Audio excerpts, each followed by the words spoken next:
आता बातम्या पाहूया सविस्तररित्या। मुख्यमंत्री देवेंद्र फडणवीसांकडून मेट्रोच्या कामाला गती आलेली आहे। राज्य सरकारकडून मेट्रो प्रकल्पांसाठी निधी मंजूर करण्यात आलेला आहे। मुख्यमंत्री देवेंद्र फडणवीसांकडून मेट्रोच्या कामाला गती देण्याचा प्रयत्न सुरू आहे। राज्य सरकारकडून राज्यातील विविध मेट्रो प्रकल्पांसाठी निधी मंजूर करण्यात आलेला आहे।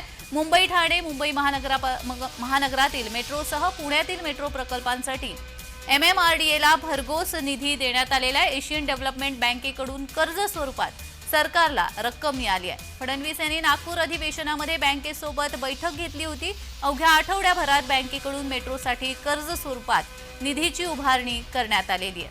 तिन्ही मेट्रो मार्गांसाठी 282 कोटी रुपये MMRDAला वितरित केलेले आहेत।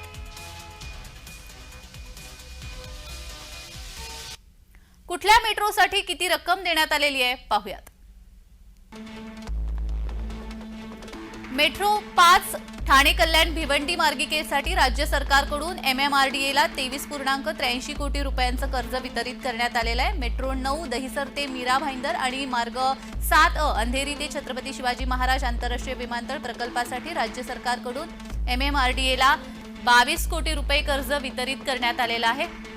मुंबई मेट्रो 7 अंधेरी पूर्व ते दहिसर पूर्व प्रकल्पासाठी राज्य सरकारकडून 27.50 कोटी रुपये MMRDAला कर्ज वितरित करण्यात आलेला आहे। तर मेट्रो 4 कासारवडवली आणि मेट्रो 4A कासारवडवली ते गायमुख प्रकल्पासाठी राज्य सरकारकडून 56.83 कोटी रुपये MMRDAला वितरित करण्यात आलेले आहेत। मुंबई मेट्रो 2B DN नगर ते मंडाळे प्रकल्पासाठी राज्य सरकारकडून 53.90 कोटी रुपये वितरित करण्यात आलेले आहेत। तर मुंबई मेट्रो 2A दहिसर पूर्व ते DN नगर प्रकल्पासाठी राज्य सरकारकडून 27.50 कोटी MMRDAला वितरित करण्यात आलेले आहे। मेट्रो लाईन 6 स्वामी समर्थ नगर ते विक्रोळी प्रकल्पासाठी 36.67 कोटी रुपये MMRDAला राज्य सरकारकडून वितरित करण्यात आले आहेत।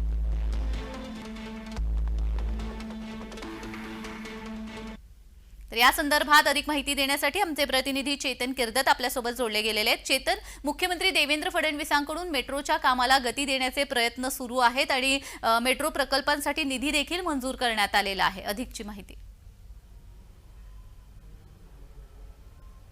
नक्कीच आपण जर पाहिलं तर देवेंद्र फडणवीस जे आता नवनिर्वाचित मुख्यमंत्री महाराष्ट्र राज्याला लाभलेले आहेत, मुख्यमंत्री पदाची धुरा सांभाळताच त्यांनी सर्व पावलं उपाययोजना ज्या आहेत त्या करायला सुरुवात केलेली आहे। खरं तर आपण पाहिलं तर काही दिवसांपूर्वी नागपूरमध्ये हिवाळी अधिवेशन जे आहे ते पार पडलं होतं आणि मेट्रोला चालना देण्यासाठी, मेट्रोच्या कामांना चालना देण्यासाठी देवेंद्र फडणवीस यांनी अनेक बँकांची बैठका ज्या आहेत त्या नागपूरमध्ये घेतल्या होत्या आणि आता अशी माहिती समोर येते आहे की एशियन डेव्हलपमेंट बँक जी आहे या बँकेकडून मेट्रो लाईनला मेट्रोची कामांसाठी एक कर्ज देण्यात येणार आहे आणि 272 कोटी रुपयांचं खरं तर हे कर्ज जे आहे हे MMRDAला वितरित करण्यात येणार असल्याची माहिती जी आहे ती सध्या समोर येते आहे। मुंबई असेल, ठाणे असेल, मुंबई महानगर असेल आणि पुणे असेल अशा विविध मेट्रो कामांसाठी हा निधी जो आहे तो येत्या काही काळामध्ये खरं तर वितरित केला जाणार आहे। MMRDAला हा निधी जो आहे तो